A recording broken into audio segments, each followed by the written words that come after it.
we're here. I'm going to teach you how to do Reno real quick. Reno is not a very difficult boss. My equipment needs a little bit of a tweaking right before, so we're going to just do that right now. You might want to set this stuff up ahead of time for the boss himself. Mainly what I'm doing is I'm stripping all the equipment off of Mithril Blade here, because I'm going to be switching over to an Iron Blade strat, and I'm also pre-setting up a little bit of what Aerith needs to get through. Aerith doesn't need these refocuses. I'm actually going to do this right after the fight.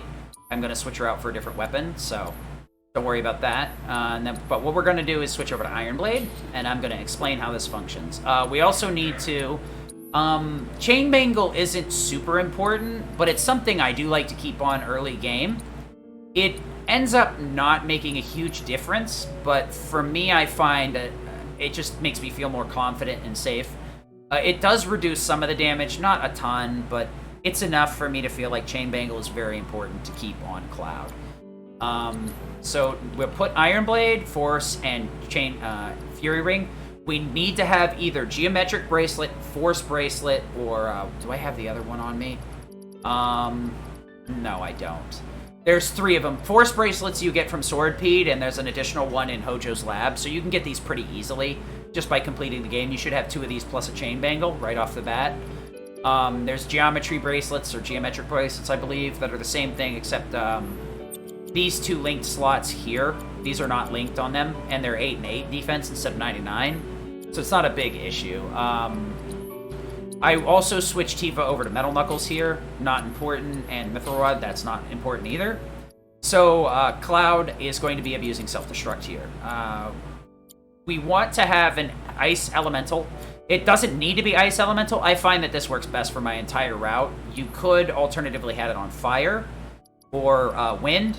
Wind for the Rude fight later, or Fire for Reno and some of the other stuff now. I find Ice works fine overall. You need enemy skill, and it needs to have Self-Destruct learned.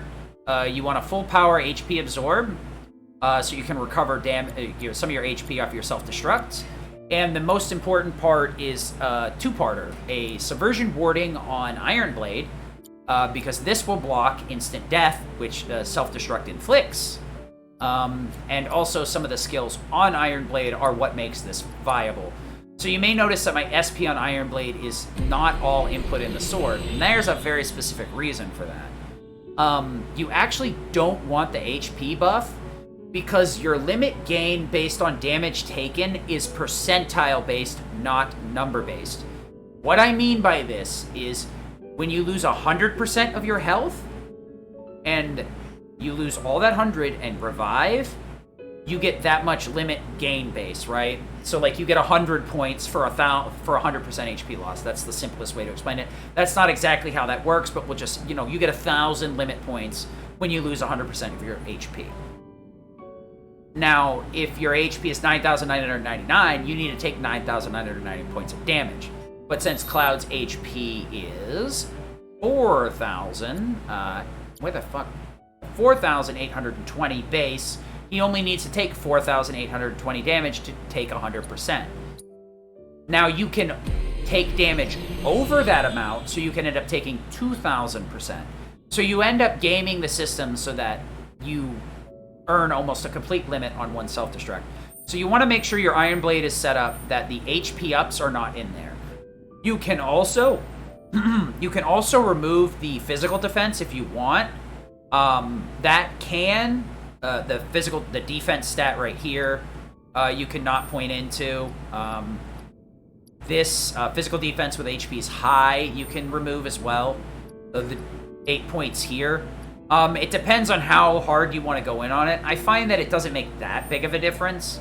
I've had very few issues with that, but the big point is this guy right here. Reprieve and trade-off. Oh, well, trade-off's over here. Well, let's do Reprieve first. Reprieve is the big reason that this functions. It allows us to revive at 1 HP once per combat when we die. And as you notice, it says does not work against instant death. Well, that doesn't matter when you're evading instant death. So that'll give us a free revive and a ton of self-damage. So trade-off is another important part of this that you may underestimate. Trade-off recovers MP when you take significant damage. So, like right here, when you take 10% of your HP loss, you get 1 MP back. This sounds pretty pathetic, but when you consider you're going to be self-destructing for your entire 100% of your HP, you're going to get 10 MP back every time. And without that any MP buffs, that's actually quite a large chunk of your MP pool. It's 84. So we're going to go over a couple of different abilities real quick here. Some of these are not as important as others. Blade Burst is something you're going to want to get used to using with Iron Blade, because Iron Blade has a higher magic stat than a physical stat.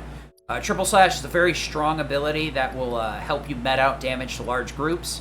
And Disorder is something that you're going to want to get used to for triggering Synergy with Aerith. So we're going to start right here and save load. And now we're going to start the fight up. So the easiest way to start this up, as long as you have the correct setup, Iron Blade, Ice Elemental, enemy skill, HP Absorb, Subversion Warding, Bahamut, you're going to want ATB Boost, First Strike, and 2 Magic Ups. These are you're going to want these from the previous chapters anyway, so just don't take them off. That's all you have to do. These guys are really easy. Just triple slash your way through them, and build the bar. So you want to hold square to get that spin finisher. That builds a little bit more bar and should finish the guy off after the vertical slash from floor to ground. So we're going to Blade Burst these guys. And I'm just going to, well, let me show you actually do it right. You can do triple slash or something else there, but I find that Blade Burst works best. And hold square to spin, spin to win. Now we're just going to wait until the lock-on comes up, and then make sure we're locked onto Elite Trooper. And then you just ATB Boost. If you do it right, you'll vertically chop the Elite Trooper, and then you can spin and hit all of them. It's not super important because Reno's on a timer. As long as you kill them pretty quick, you're okay. So what we're going to do is we're just going to roll up and boom. That's all we're going to do. Roll up, lock on, self-destruct. This fight's not very difficult. So it's just boom, boom, lock on, boom. There you go, fight's over. Now, what I've done is I've done so much self-damage that I gave myself a limit from the self-destruct. You need at least 1 magic up, and you need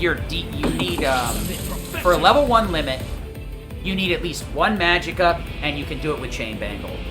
If you want a level 2 limit, you're going to need both magic ups and take an additional hit from something else. So you're very rarely going to use anything above Cross Slash.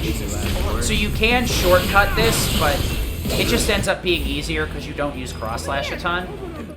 So once again, it's the same fight over and over again. Ice Elemental, enemy skill that, this. Now after this, you're going to go into a more specific setup. So I give healing to Cloud here, take fire off, give that to Aerith or Tifa, so now he's on assist. Fire will be changed out for, oh no, it's this fire will be changed out for this Magnify. So now Aerith is set up with Wind, Synergy, Magnify, Lightning. I'd say this is probably the best setup for this early part, because you're going to need this going into Reno and or Rude. So I'll give you one more look at the fight, and then we will move on, and I will do Rude today and probably be done with it. Okay, let me make sure my equipment's correct. Yep. So you can alternatively use Disorder when you're trying to trigger Synergy, but right here I'm not going to use it. So triple, swing, swing, swing, and spin to win. Hey, little help in here, guys. You can kind of choose whatever angle you want here. Just make sure you knock onto the Elite. 1, 2, 3, spin to win. HP boost. Just in case. Same thing every time. Good old what's-his-face. You can do some fire strats here if you really want to, but self-destruct's so much quicker. And you can preset all this stuff on the Iron Blade. So it's a pretty quick setup where all you have to do is switch weapons. You do have to switch all your shortcuts, but as long as you're used to these changes, you'll be fine. Roll in, SD. Just remember, your warding does have to be 100% to always evade instant death, or this is a 50-50 every time. So you're going to need to level up some materia. And by some, I mean like literally all of it.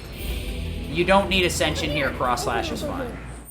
So that'll be it for Reno. This was an extremely simple fight, but I wanted to make sure I explained self-destruct. And I'll be going over Rude just in a little bit. See you guys later. I hope this helped. Peace.